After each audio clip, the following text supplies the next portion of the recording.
அந்த போய் அங்கே கூட வச்சுட்டு வாங்கடாக்கா. அருண் அண்ணன்ட்ட கூட போய் வச்சுட்டு வந்துருக்கா அதை போடையா. இந்த கவர் இங்கே இருக்கட்டும்.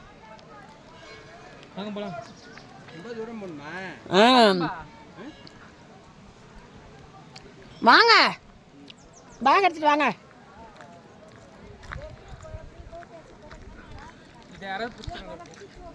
முக்திகா தரிசனம் முடிச்சிட்டோம். இப்போ ஜுவாலாமுகி அம்மனை பார்க்க போகிறோம். புத்தர் சிலை, பெரிய புத்தர் உட்காந்துருக்காரு.